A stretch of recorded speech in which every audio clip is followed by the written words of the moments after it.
नमस्कार दोस्तों, bloody take से एक बहुत ही ज्यादा हैरान कर देने वाले अनोखे और खौफनाक एपिसोड में आज आप लोगों का फिर से बहुत बहुत स्वागत है। दोस्तों, आज के इस वीडियो में हम आप लोगों को 5 ऐसे सच्चे किस्से, 5 ऐसी कहानियां बताने वाले हैं जिन किस्सों के कारण ना एक बहुत बड़े रिचुअल का जन्म हुआ। एक नहीं, दरअसल 5 अलग अलग बड़े बड़े खौफनाक हॉरर चैलेंजेस कह लो, हॉन्टेड चैलेंजेस कह लो, या फिर रिचुअल्स कह लो, हॉरर रिचुअल्स कह लो, उनका जन्म हुआ। तो ये जो 5 आज हम कहानी सुनाने वाले हैं, जिन अर्बन लीजेंड के बारे में आप लोगों को सुनाने वाले हैं, वो बहुत फेमस है और आप लोगों ने जरूर नाम सुने होंगे, लेकिन इनके पीछे की कहानी नहीं सुने होंगे। शुरुआत करेंगे 5वें नंबर से, जो कि है कैंडीमैन की कहानी। कैंडीमैन रियल में इस दुनिया में एग्जिस्ट करता था। हाँ। इस आदमी का नाम था डैनियल। काफी साल पहले एक बहुत गरीब आदमी था और एक जो गांव के, उस समय भी ऐसा दबदबा चलता था। हाँ। जो गांव के बड़े लोग होते थे, पैसे वाले लोग होते थे, तो उनके घर बहुत सारे लोग काम करने जाया करते थे। तो बेशक है, तो डैनियल नाम का आदमी भी गांव के एक बहुत ही बड़े आदमी के पास काम करने जाया करता था। डैनियल दरअसल एक पेंटर था और उस आदमी ने बोला कि तुम पेंटिंग बहुत अच्छी करते हो, तो मेरी बेटी की पेंटिंग बनाओ। तो जब उसकी बेटी उससे मिली तो दोनों को एक दूसरे से प्यार हो गया। डैनियल को प्यार हो गया, उसकी बेटी को प्यार हो गया। फिर पेंटिंग वेंटिंग बनाना सब भूल भाल गया। लेकिन इस बात की खबर वो राजा को पड़ गई, मतलब वो आदमी को पड़ गई जिसकी बेटी से डैनियल प्यार करने लगा था। और जैसे ही उसे ये पता चला तो उसके तन मन में आग लग गई कि कौन आ गया ये गरीब आदमी और मेरी बेटी से प्यार करेगा, मेरी बेटी से प्यार करेगा। उसने क्या किया, पहले तो उसको मारा बहुत, लेकिन वो जैसे तैसे अपने आप को बचाने के लिए वहां से भागा। जंगल की तरफ भागा। लेकिन उस आदमी ने क्या किया, बहुत सारे लोगों को इकट्ठा किया, जो इलाके के उसके आदमी रहे होंगे, बहुत सारे कुत्तों का झुंड इकट्ठा किया और बड़े बड़े जो कुल्हाड़ी होती है, जो तलवार होती है, ऐसे बड़े बड़े खतरनाक औजार हथियार अपने साथ रखा और उसका पीछा किया। भागते भागते वो जंगल में पहुंचा और जंगल में पहुंचने के बाद जब बहुत भागते भागते वो थक गया तो आखिरकार वो जो उनका पीछा कर रहे थे, उसके हाथ में लग गया। और फिर आखिरकार जैसे उसके हाथ में लगा तो उसको बहुत बुरी तरह से और मार के अधमरा कर दिए। फिर उसी आदमी ने, मतलब राजा ने, उसका राइट हैंड काट डाला इसका हाथ, और उसकी पूरी बॉडी को हनी से कवर कर दिया पूरा। उसके एक तो उसको बहुत ज्यादा मारे, उसका एक हाथ भी काट दिया और पूरे बॉडी पे हनी लगा दी है। पूरी बॉडी में शहद लगा दिया और उसे जंगल में कहीं ऐसी जगह फेंक दिया कि वो वहां से बाहर ही ना निकल पाए। और फिर लोग वहां से निकल गए। क्या होना था उसके बाद आप तो समझ ही गए होंगे। जितनी भी मधुमक्खियां थी या फिर चींटियां कह लो, उसकी पूरी बॉडी में चढ़ गई, उसे काट काट के मार डाली, जान ले ली। मतलब इतना काटे बेचारे को कि उसकी बॉडी दर्द कैसे, मतलब दर्द की वजह से पागल होने लगा। उसकी पूरी बॉडी खुरदुरी कर दी काट के। उसके बाद उसको इतना ज्यादा दर्द हुआ कि वो बच नहीं पाया। और कितना ज्यादा उसके बदसूरत हो गया होगा वो मरते। हाँ वही तो उसकी बॉडी पूरा काटने का छोटा निशान होगा जो, उसकी वजह से कितना बदसूरत दिखता होगा वो। दिखना तो छोड़ दो, अलग बात है, बेचारे को कितना दर्द हुआ होगा वो टाइम पे। उसका एक हाथ भी काट डाले थे, पूरा अलग कर दिया। और वो हाथ काटने का अलग से दर्द, जो जानवर उसको चींटियां काटे वो सब अलग से मतलब दर्द होता होगा। और वैसे कर तड़प के बेचारा आखिर मर गया। और फिर मरने से पहले लेकिन उसने उस राजा को श्राप दिया कि मैं बदला लेने अपना जरूर वापस आऊंगा। हाँ, मैं ऐसे ही मतलब नहीं चला जाऊंगा, मेरी आत्मा आएगी बदला लेने के लिए। लेकिन हुआ ये कि ये कांड करने के बाद कितने बुरे कर्म किया था ना वो राजा ने, भगवान ने उसको उससे पहले सजा दे दिया और वो राजा मर गया। अब लेकिन उसने तो श्राप दे दिया था ना कि मैं तुझे सजा देने आऊंगा। जब वो लौटा होगा तो उसे वो राजा मिला ही नहीं। वो तड़प रहा है, आज भी तड़प रहा है कि मुझे अपना बदला चाहिए कैसे भी। लेकिन उसका बदला तो भगवान ही ले चुके हैं, लेकिन वो तो एक तड़पती हुई आत्मा है ना, इस वजह से वो उस जमाने से आज तक भटक रहा है। एक ऐसे रिचुअल होती है जिसमें आईने के सामने खड़े होके 5 बार कैंडीमैन का नाम लो और कुछ और भी इसमें एड ऑन रहता है। ऐसे रिचुअल करो तो माना जाता है कि मधुमक्खियों के साथ, कुछ मधुमक्खी ने, उतनी सारे झुंड नहीं, कुछ मधुमक्खियों के साथ ये आपके घर में प्रवेश कर लेता है। हाँ, एंटर करता है। इसीलिए पहले तो मतलब दरवाजा खिड़की बंद करना होता है और उसके बाद जब उसके पुकारो उसको बुलाना होता है, उसके बाद आपको खिड़की दरवाजा सब खोलना पड़ेगा और वहीं से कोई ना कोई मधुमक्खी एंटर करेगी, उसके बाद वो भी साथ में एंटर करेगा। मतलब बहुत खतरनाक रिचुअल है। देखा है तो बेचारे के साथ बहुत ज्यादा गलत भी हुआ। बदला नहीं, उसकी आखिरी वक्त पे उसने क्या बोला था कि मुझे बदला लेना है, मुझे तुमसे बदला नहीं, इसलिए उसकी आत्मा को शांति मिल ही नहीं सकती, पॉसिबल ही नहीं है मिलना। अब देखो बहुत सारे लोग ये बोलते हैं कि रिचुअल्स तो होती है, हमने किए हैं, कुछ नहीं होता। देखो रिचुअल होती हैं उनको करने से सचमुच में आत्माओं को समन भी किया जा सकता है, लेकिन ना सच्चे मन से करना पड़ता है। जैसे होता है कोई पूजा करता है ना, तो ऐसा नहीं होता ना कि पूजा करने से हर एक इंसान को उसकी इच्छा की सारी चीजें मिल जाती है। कोई इंसान कोई ड्रीम देखता है तो उसे उसका सपने की चीज मिल ही जाती है, ऐसा नहीं होता है ना। वैसे ही ये हॉरर रिचुअल भी वही होती है। ऐसा नहीं कि आप 3 बार नाम लेके ब्लडी मैरी बोल दोगे, कैंडीमैन बोल दोगे तो वो लोग आपके सामने जाएंगे। दिल से पुकारना पड़ता है, मन से करना पड़ता है, और भी बहुत सारी चीज इन्वॉल्व होती है जो कोई भी व्लॉगर या कोई भी कहानी आप लोगों को नहीं बताएगी।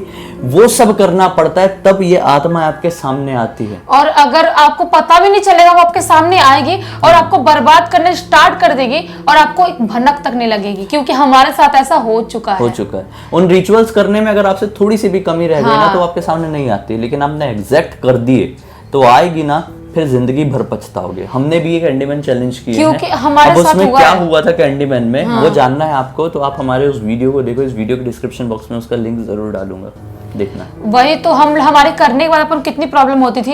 हम पता है वीडियोस कर लेते थे और ऐसा सब कुछ ठीक रहता था। वीडियोस अपलोड करने के टाइम पे, अब वीडियोस लेने के टाइम पे कैमरा से इतनी ज्यादा प्रॉब्लम होती थी जिससे कोई लिमिट नहीं है। और हमारी लाइफ में भी बहुत सारे उतार चढ़ाव आए थे, बहुत प्रॉब्लम फेस करना पड़ा था हमको, तो हमने चैलेंज को थोड़ा सा मतलब रोक दिया था करना, लेकिन वापस स्टार्ट करेंगे, लेकिन थोड़ा सेफ्टी के साथ स्टार्ट करेंगे।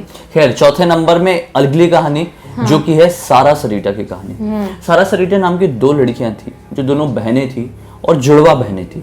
बेहद खूबसूरत, मैक्सिको के एक जगह की थी। ठीक है, वो लोग पढ़ाई में, कॉलेज में कुछ पढ़ाई कर रही थी, आर्ट्स की पढ़ाई कर रही थी। और जिस कॉलेज में वो पढ़ाई करती थी उस कॉलेज में बहुत सारे फेस्टिवल्स बनाए जाते थे। तो एक टाइम पे एक फेस्टिवल बनाया जा रहा था जिसमें कोई डांस की परफॉर्मेंस ये दोनों बहनें देने वाली थी। तो दोनों बहनों का डांस में बहुत ज्यादा इंटरेस्ट भी था शुरू से। उन्हें मौका मिला तो उन्हें सोचा कि नहीं, ये मौका तो नहीं गवाएंगे, इसमें अच्छे से प्रैक्टिस करेंगे। तो एक डांस मास्टर था जो उन्हें सिखाता था। रोज क्लासेस खत्म होने के बाद कॉलेज के पीछे वाले एक छोटा सा कुछ रूम बना होगा, ऑडिटोरियम जैसा, वहां पर सिखाया करता था। डांस रूम रहता है ना। तो डेली वो लोग प्रैक्टिस कर रहे हैं, सब हो रहा है। एक दिन क्या हुआ, उन्हें इन्फॉर्मेशन नहीं मिल पाई कि आज डांस प्रैक्टिस कैंसिल है। तो वो लोग अपने डेली के हिसाब से अपनी क्लासेस खत्म किए, सारे बच्चे लगभग निकल ही चुके थे, तो वो लोग भी अपने पीछे वाले ऑडिटोरियम में वापस से पहुंचे कि आज हम डांस प्रैक्टिस करेंगे। लेकिन जैसे ही जाके देखे तो ऑडिटोरियम बंद। उन्हें कुछ समझ में नहीं आया कि आज चल क्यों नहीं रहा है कुछ। शायद कह सकते कि उनकी ये बदकिस्मती थी कि ये सब उनके साथ होना था। तो फिर क्या हुआ, उन्होंने सोचा कि थोड़ी देर यहीं पर वेट करते हैं, हो सकता है कि सब लोग आने में थोड़ा देर कर रहे हैं, थोड़ी देर में पहुंच जाएंगे, तो हम लोग यहाँ पर इंतजार करते हैं। तो वहां पे रुके रहे, रुके रुके उनको आधे घंटे हो गए। तो सारा सरीटा में से जो एक बहन थी, सरीटा थी शायद, नहीं सारा थी, सारा ने बोली कि मैं वॉशरूम से आती हूँ, तो यहीं पर वेट कर, कोई आएगा तो तू अंदर चले जाना, मैं डायरेक्टली अंदर आ जाऊंगी। वो गई अंदर वॉशरूम, और थोड़ी ही आगे था, मतलब वो बाहर रुकी हुई थी ऑडिटोरियम के पास, और थोड़ी बाहर तरफ और वॉशरूम था। तो गई और उसे गए हुए पूरे 1 घंटे हो गए। 1 घंटे तक वो लौटी ही नहीं। तो उसकी बहन जो बाहर खड़ी उसका वेट कर रही थी, उसे टेंशन हुआ कि यार 1 घंटे से अभी तक आई क्यों नहीं है, क्या प्रॉब्लम हो गई। वो जैसे ही वॉशरूम की तरफ आगे गई, दरवाजा खोली तो उसने ये पाई कि उसकी बहन की डेड बॉडी वहां पर जमीन पर पड़ी हुई है, पूरा खून से लथपथ है पूरा फर्श वॉशरूम का। और वहां पर एक आदमी खड़ा हुआ है जो कि कोई और नहीं, उनके ही स्कूल का या कॉलेज का जो भी कह लो, वो प्यून था, काम करने वाला, साफ सफाई करने वाला। तो बहुत टेंशन में आ गई। उसने सोची कि इसने मेरी बहन को कैसे मारी। इस चक्कर में उससे थोड़ा हाथापाई करने गई तो इसका पैर फिसला, और फिर जैसे इसका पैर फिसला तो वो आदमी के हाथ में ये लड़की भी आ गई, दूसरी बहन भी आ गई। इसके साथ भी बहुत जोर जबरदस्ती किया, इसके साथ भी बहुत गलत किया। और फिर इसके बाल पकड़ के, वहां पे एक टब जैसा बना होगा, तो उसके बाल पकड़ के पानी में ऐसा डुबो के उसको मारने की कोशिश किया उस आदमी ने। लेकिन जैसे तैसे करके इसने अपने आप को बचाई। वहां पे लोहे का बकेट रखा हुआ था, वो उठा के आदमी को मारी, आदमी का सिर फूट गया और खून हो गया। लेकिन फिर फाइनली इस आदमी ने उसकी जान ले लिया। और मतलब वहीं पे स्ट्रांग होगा, बच्चों से स्ट्रांग तो रहेगा ही वो। और फिर वहीं पर एक कुछ रहा होगा कपड़े जैसे या रस्सी जैसा, उसके जरिए उसकी छत से लटका दिया इसकी बॉडी को, और वहां से निकल गया। कुछ टाइम बाद पुलिस वहां पर पहुंची और पुलिस को ये पता चला कि भाई ये दोनों बहनों की डेड बॉडी, मतलब समझ में आ गया कि जो फांसी में लटकी हुई है उस लड़की ने ये नीचे पड़ी हुई लड़की को मार डाला, और मारने के बाद गिल्ट हुआ होगा इसको कि यार मैंने अपनी बहन को मार डाली, तो उसने भी खुद को फांसी चढ़ा दी। मतलब स्कूल वालों ने अफवाह फैलाई होगी हमारे स्कूल का नाम खराब ना हो। पुलिस वालों की, हाँ शायद कुछ भी कह लो, कुछ भी हो सकता है। इसके पीछे केस क्या रहा होगा। फिर उसके काफी साल बाद ये केस रीओपन हुआ होगा और फिर समझ में आया कि ये जो कांड किया था ये प्यून ने किया था। लेकिन वो दोनों की आत्माएं अभी तक बसी रही, क्योंकि उन्हें उनकी आत्मा को वो जस्टिस नहीं मिला, क्योंकि उन्होंने कुछ नहीं बिगाड़ी थी, वो तो मासूम लड़कियां थी। बेचारे उन लोगों ने क्या किया था, उनके साथ ये हुआ। तो जस्टिस के लिए कहा जाता है कि आज भी इस पूरी दुनिया में घूमती है। वो दरअसल एक लॉकेट पहना करती थी, जिस लॉकेट में एक सिक्का लटका हुआ था, सेम लॉकेट सेम सिक्का। और इसीलिए जब ये रिचुअल करते हैं सारा सरिता का, तो दो सिक्के जो सेम आइडेंटिकल होते हैं, मतलब एक दूसरे से जैसे मिलते जुलते हैं, वो सेम सिक्के को दो लोग रिचुअल करते हैं, ऐसा उछालते, सवाल पूछते, ये सब है, मतलब हमने भी किए हुए हैं, आप लोग देखना। अब उसकी लिंक क्या डालूं, वो एक नॉर्मल चैलेंज था, लेकिन हाँ वो भी अच्छा था, यूनिक था, कुछ तो एक्सपीरियंस हुआ था। थोड़ा टाइम बीत गया, मुझे अच्छे से याद नहीं है, मुझे भी याद नहीं है। तो आपको अगर हमारे कोई भी वीडियो सर्च करने होते ना, जैसे मैं बोल देता हूँ हाँ ये तो मैंने किया हुआ, वो तो मैंने किया हूँ, तो आप क्या करना पता है, जैसे सारा सरिता आगे ब्लडी टैक्स लगा दो, आपको वीडियो मिल जाएगा आराम से। जैसे ब्लडी मैरी, तो ब्लडी मैरी ब्लडी टैक्स, तो आपको हमारा वीडियो मिल जाएगा। अभी मैंने क्या बताया था, कैंडीमैन चैलेंज या फिर कैंडीमैन ब्लडी टैक्स, फिर हमारा मिल जाएगा। तो कुछ भी एक टाइटल हो, उसके साथ हमारा नाम जोड़ देना, चैनल का ब्लडी टैक्स या ब्लडी सत्य, आप लोगों को हमारा वीडियो मिल जाएगा जो हम लोगों ने परफॉर्म किया, जो रिचुअल या फिर हम लोगों ने जो वीडियो बनाया, वो मिल ही जाना है। इसी के साथ हम तीसरे नंबर में बढ़ते हैं, जो कि है बेबी ब्लू की कहानी। बेबी ब्लू में क्या था कि एक औरत थी गाँव की, वो भी बहुत खूबसूरत औरत थी गाँव की, और उसका आगे पीछे कोई नहीं था, गरीब थी बहुत ज्यादा, और गांव में एक सोल्जर रहा करता था। सोल्जर मतलब जो सैनिक होते हैं, तो काफी साल पहले की बात है। तो वो सैनिक की नजर पड़ी इस लड़की पर, और इस लड़की से उस सैनिक ने शादी कर लिया। शादी के कुछ ही दिनों बाद उस आदमी को, उस सैनिक को युद्ध करने के लिए दूसरे शहर में, बड़े शहर में जाना पड़ा। वो गया तो, लेकिन कभी लौट कर नहीं आया।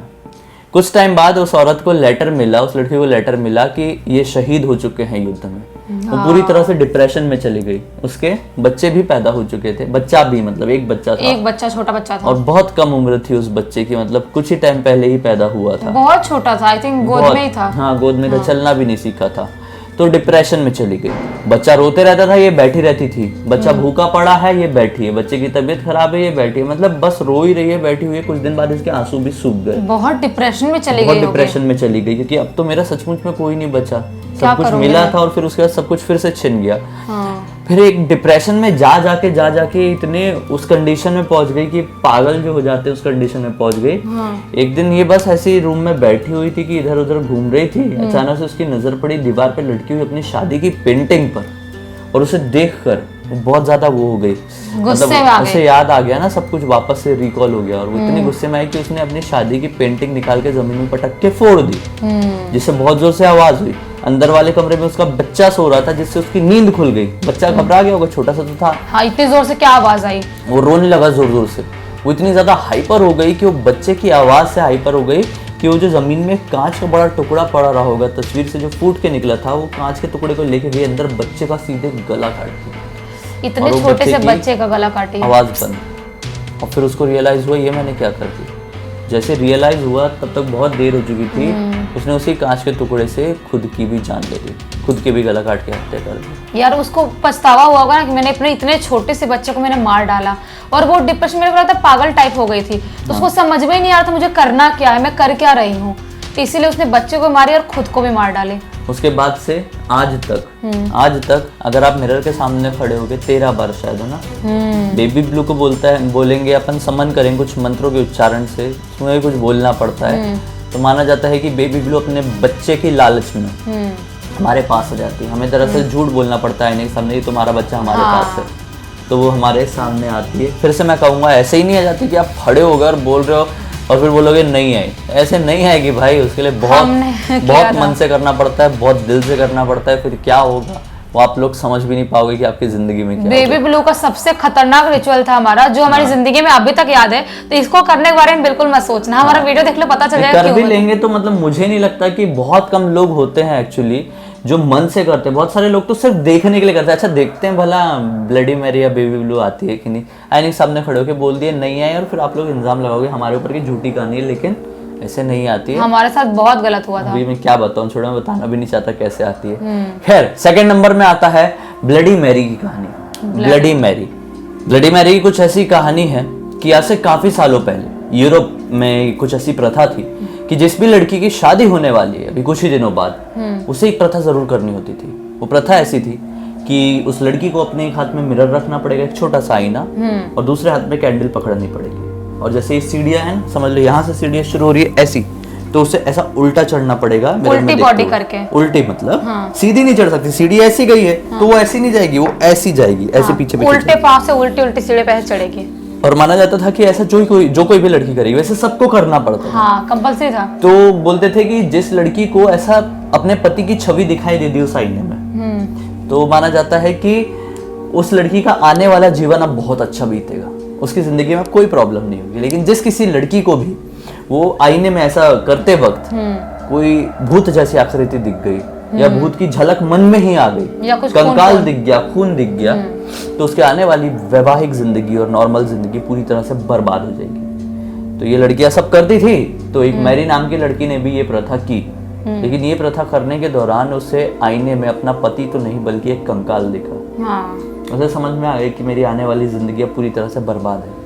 ऐसी जिंदगी जी के करूंगी क्या यार, आने वाली जिंदगी जब सब कुछ खत्म ही हो जाना है तो उससे अच्छा भी खत्म कर देते। उसने खुद की जान दे दी सबके जाने के बाद। उसके बाद से माना जाता है कि आज भी उसकी आत्मा इस पूरी दुनिया में भटकती है, उसी शीशे के अंदर कैद होके रह गई है, जो कि पैरेलल यूनिवर्स में शीशों के अंदर वाली दुनिया में उसकी आत्मा है। इसलिए माना जाता है कि शीशे के सामने खड़े होके 2:33 से लेकर 3:33 के बीच में रात के समय में अगर ब्लडी मैरी को समन करने की कोशिश करो तो उसकी झलक आईने में दिखाई देती है। बहुत सारे लोगों ने ये दावा किए कि सिर्फ झलक दिखती है, तो वहीं पर बहुत सारे लोगों ने ये दावा किए हैं कि वो उन्हें हार्म करने की कोशिश करती है। हमने भी किए ये चैलेंज, अब उसमें क्या हुआ तो आप उस वीडियो को भी जरूर देखना, सर्च करके देख लो हमारे नाम के साथ।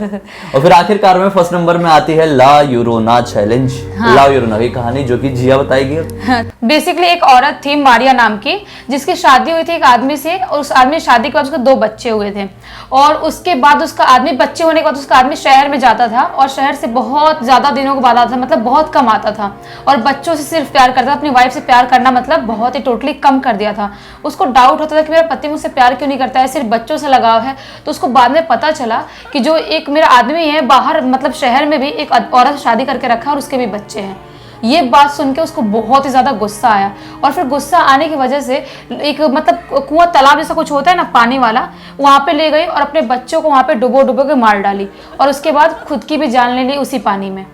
और जब वो हेवन में गई तो हेवन में जाने के बाद मतलब गॉड ने बोला कि तुम्हारे बच्चे कहाँ हैं, तो तुमने बहुत बड़ा पाप किया है, हम तुमको तुम्हारे बच्चों को बिना यहाँ पे एंट्री नहीं देंगे, अपने बच्चों को लेके आओ। उसके बाद से मतलब वो पूरे मतलब यहाँ पे ब्रह्मांड में पूरे पृथ्वी पे ढूंढ रही है हमारे बच्चे कहाँ हैं। तब से मतलब ला यूरोना बन के जो भी है। और इसके पीछे भी एक बहुत ही खौफनाक और रिचुअल है जो कि जिया ने अकेले भी की है। मैंने भी अकेले किया और निखिल ने भी अकेले किया। नहीं, साथ में भी किए ना शायद। अपन ने साथ में भी किए हैं और मैंने अकेले की हूँ। हाँ, बहुत टाइम पहले तो वो भी आप लोग देखना चाहो तो देख सकते हैं। ये भी बहुत ही ज्यादा यूनिक चैलेंज था। ला यूरोना मतलब अलग सा ही है बिल्कुल। बहुत ही, ये 5 चैलेंज बहुत ही ज्यादा खतरनाक है। आप इन्हें अपने घर पे मत दोहराइए, बस एंटरटेनमेंट के लिए अपने स्क्रीन तक ही रखिए। और इस वीडियो को लाइक जरूर कर दीजिएगा कि अब तक देखे है ना, अच्छा लगा तो अभी तो देखे, फर्ज बनता ही है। पहली बार हमें देख रहे थे इस चैनल के, सब्सक्राइब करके बेल आइकन दबा के ऑल के ऑप्शन में क्लिक करना, क्योंकि इसी तरह के हैरान कर देने वाले खौफनाक वीडियोस हम लोग रेगुलरली आप लोगों के सामने लेके आते रहते हैं। हम दोनों की इंस्टाग्राम के लिंक इस वीडियो के डिस्क्रिप्शन बॉक्स में क्लिक करके डायरेक्टली वहां पर पहुंच जाना। अगले वीडियो को लेकर मन में कोई भी सुझाव है तो कमेंट सेक्शन में बताना मत भूलना। चलिए कल फिर से मिलते हैं, तब तक के लिए बहुत बहुत धन्यवाद। आपका दिन शुभ हो।